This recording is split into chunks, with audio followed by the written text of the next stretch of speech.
believe it or not, we are only 6 weeks away from Selection Sunday. You see some of the frequently asked questions there. We've got 68 teams that make the NCAA tournament field. 31 of those spots are automatic bids that happen from winning a conference tournament. That means 37 are at-large bids, and those are up for any D1 team that didn't win their conference tournament. And, of course, they're not banned from postseason play. Again, just 6 weeks away from that big day. But first, we will see the top 16 from the committee. That's going to happen February 15th, live on CBS. And then March 16th, tournament selections are announced on that special Sunday. Of course, it all leads to the Final Four on April 5th at the Alamo Dome in San Antonio, with the national championship game on April 7th. All right, to help me break down where we stand in this process right now, I'm going to bring on my favorite bracketologist. That's Brad Wachtel. Brad, thanks so much for joining us. I want to ask you where we're at right now from like a 30,000-foot view. Sure. So, of course, it's January 31st. So many things could happen from now until the end of the season. But where it stands right now, there are approximately 20 to 24 teams that are locks in the NCAA tournament. So when you look at brackets around the country of people doing them, and especially mine, if you see a team that's in the top 4 seed range, top 5 seed range, and probably even most of the top 6 seed range, there's a very good chance that those teams are going to be in the NCAA tournament. As you start creeping down the seed line, when you get into the 7s, the 8s, the 9s, then all of a sudden they start to reach the point of potential bubble teams. And that's where things could get very, very interesting because there's a lot of games left to play. And, you need to finish strong in order to remain in the field.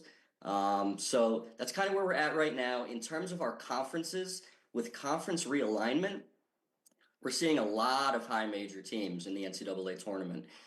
SEC at 13 teams right now that I have in the field, which would be a all-time record. The Big 10 and the Big 12 each getting 9 at the moment. And then the Big East and the ACC having somewhat down years, each of them having 4 teams in the field right now. All right, Brad, you and I are both East Coasters, and that is not good news for the people in our neck of the woods, as it is not a great year for the Big East and ACC, but still some time left. I want to ask you about some of the teams that are on that bubble, and maybe also by extension, how big you think that bubble could be. The first team, Sunday at CBS, we're going to see Ohio State. They're going to play Illinois. Where does Ohio State rank in this bubble talk right now? Yeah, so Ohio State right now had a nice win last night at Penn State, beat them up pretty badly to really improve their predictive metrics, their KenPom, their BPI, and their Torvik rank, which was very important for them because as of a couple weeks ago, they were out of my field. So they're at the top of the bubble list. They're actually currently a number 9 seed at the moment.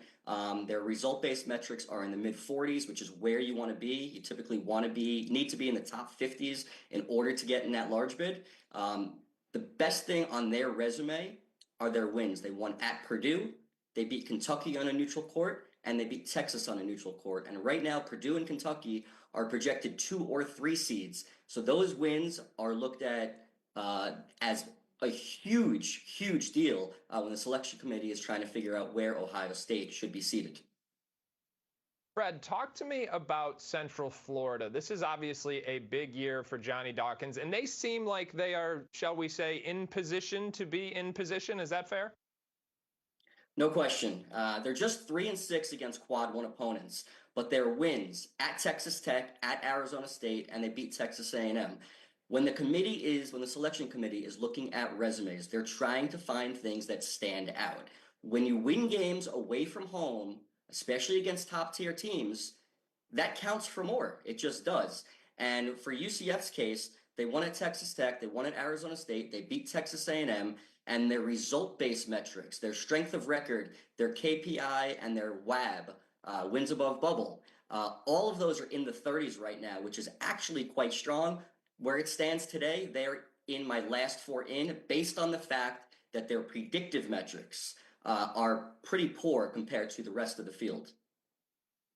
All right, let's keep it in the Big 12. I want to ask you about Arizona State because on the surface, they're below 500 in league play. They're 12-8, but they still have a chance. Is that right? They definitely do. Again, who have they beaten? They beat New Mexico and St. Mary's, both on a neutral court. Very good wins. New Mexico right now is a bubble team, and St. Mary's is a team that should be in, not a lot, but should be in. And then they also won recently at West Virginia, which was big for them. Now you look at their conference record, and it's not particularly great. They're just 3-6 in Big 12 play, and they're just 2-7 against Quad 1 opponents. But again, that's part of their resume. Their metrics, their result-based metrics, are in the mid-40s, which is solid for a bubble team. They are currently my last team in the field. So look, every day things are changing. So one bad loss, one good win will either move them up or bump them out. Wake Forest has recently lost a pair of games. They were actually my preseason sleeper pick in the ACC, but you're saying it's not a good year in the ACC. Where do things stand for Steve Forbes' club? Yeah, Wake Forest right now is 1-6 Q1, and the problem with them is that their predictive metrics are so poor because they played a lot of guarantee games and didn't blow those teams out. They need quality wins, and that's what it comes down to. We got to get quality wins. Had some missed opportunities at Louisville recently where they got blown out, but they have a lot of work to do. And since the ACC is so poor, they got to win most of their games. All right, quick question on a potential mid-major darling. I want to ask you about Drake. It seems like they have a chance to be Cinderella, but they've got to get into the tournament first. Where do they stand right now? As it stands today, they're currently the auto bid out of the Missouri Valley. If they were in the at-large mix, they would probably be my first team out. It's going to be very difficult for Drake to reach the NCAA tournament because we're counting on the fact that they're going to lose another game before the end of the season. And if that's the case, their metrics are going to tumble, and it's going to be very, very difficult for them to reach it, unfortunately. Brad Wachtel providing a wealth of information as always. Thank you so much for joining us. The Hoops HQ bracketologist, and awesome to have him on the show. For much more from Brad and also on the NCAA tournament coverage, you're going to want to head over to 247sports.com. Our 24/7 Sports team has wall-to-wall team coverage, recruiting rankings, and transfer portal updates.